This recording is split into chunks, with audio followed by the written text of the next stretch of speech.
We took the kids to the post-secondary institutions here in Calgary because we wanted to give them an opportunity to influence the democratic process and participate in the democratic process. So we started off by talking to them about how do elections work, who gets voted in, how do people vote, and we ended up looking more carefully at the different demographics of people, who votes, who doesn't vote, and they were surprised to find out that people aged 18 to 35 were not voting, that there was some voter apathy there, and so they wanted to do something about that because they felt that that shouldn't be the case. Yeah, I remember them just talking about how, what do you mean they can vote and they can't? They're at university and they're learning about all of these things and they just choose not to. And so we asked them, well, okay, you guys, you're 14, 15 years old. What do you want to do to make a difference throughout this election and to try to make a difference in terms of issues of voter apathy? And they said, well, let's just go talk to people. Let's have some conversations.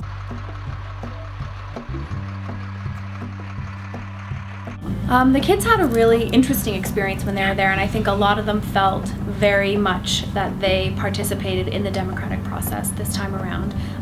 They were a little bit dismayed to find out that so many of the people they'd already talked to had voted.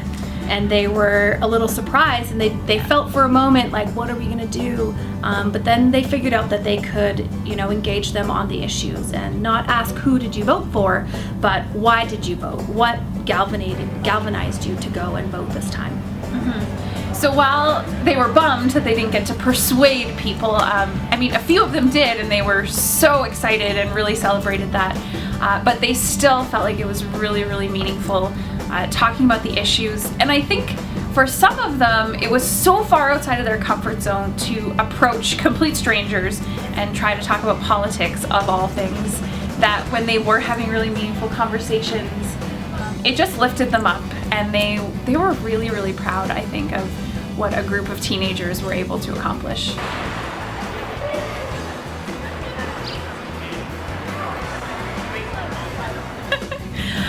Looking at the students' reflections, I was really impressed by the number of them who spoke about how this unit, this experience, this inquiry will motivate them for the rest of their lives to be involved in politics, to get out and vote, to be knowledgeable on the issues.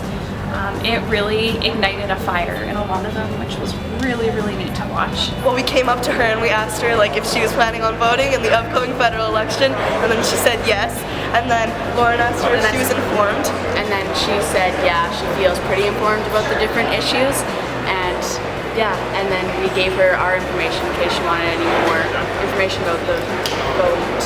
Yeah, and then we talked to her about how only 60% of the population voted in the last federal election, so we wanted to see that number raised, and that would be great because we're 14 years old, so we can't vote, but we think that voting is really important and people should take that privilege. And then she said that we were doing a good job.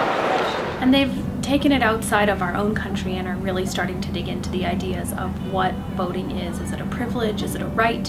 Is it a responsibility? Some of them, have talked about how it's a choice, but that it really shouldn't be a choice because you really need to participate in that democratic process. And so for them, this is something that's going to resonate with them for hopefully the rest of their lives.